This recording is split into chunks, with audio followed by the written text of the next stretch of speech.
വിഴിഞ്ഞം തുറമുഖം യാഥാർത്ഥ്യമായതോടെ തൊഴിലവസരങ്ങൾ കൂടുകയും നമ്മുടെ നാട് വളരുകയും ചെയ്യും.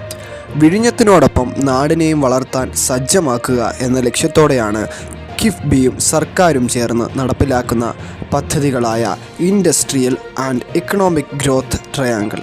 വിഴിഞ്ഞത്ത് നിന്ന് തുടങ്ങി തിരുവനന്തപുരം, കൊല്ലം ജില്ലകളിലെ 1456 ചതുരശ്ര കിലോമീറ്റർ ചുറ്റളവിൽ വിഴിഞ്ഞം, കൊല്ലം, പുനലൂർ വ്യവസായ സാമ്പത്തിക വളർച്ചാ മുനമ്പ് പദ്ധതിയിലൂടെ 3 വർഷത്തിനുള്ളിൽ 3 ലക്ഷം കോടി രൂപയുടെ നിക്ഷേപം കൊണ്ടുവരികയാണ് ലക്ഷ്യം. ഇതിനായി ആദ്യഘട്ട സ്ഥലമേറ്റെടുപ്പിന് 1000 കോടി രൂപ മാറ്റിവെച്ചിട്ടുണ്ടെങ്കിലും സ്ഥലമേറ്റെടുപ്പ് തുടങ്ങിയിട്ടില്ല.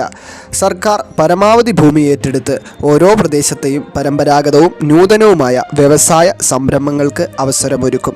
സാധ്യതാ പഠനങ്ങൾ, ഫണ്ടിംഗ് ലഭ്യമാക്കൽ, വ്യവസായ സ്ഥാപനങ്ങളും ഉടമകളുമായി കരാറുണ്ടാക്കൽ, റോഡുകൾ അടക്കമുള്ള അടിസ്ഥാന സൗകര്യ വികസനം തുടങ്ങി ഘട്ടം ഘട്ടമായി പദ്ധതികൾ നടപ്പാക്കുന്നത്. വിഴിഞ്ഞം തുറമുഖത്ത് ഇതുവരെ ഏകദേശം 774 നിയമനങ്ങൾ നടന്നതായി അറിയുന്നു.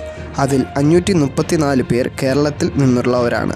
ഇതിൽ തന്നെ 286 പേർ, ഏകദേശം 37% വിഴിഞ്ഞം നിവാസികളുമാണ്. ഇതുപോലുള്ള വാർത്തകൾ അറിയാൻ ഈ ചാനൽ സബ്സ്ക്രൈബ് ചെയ്യൂ.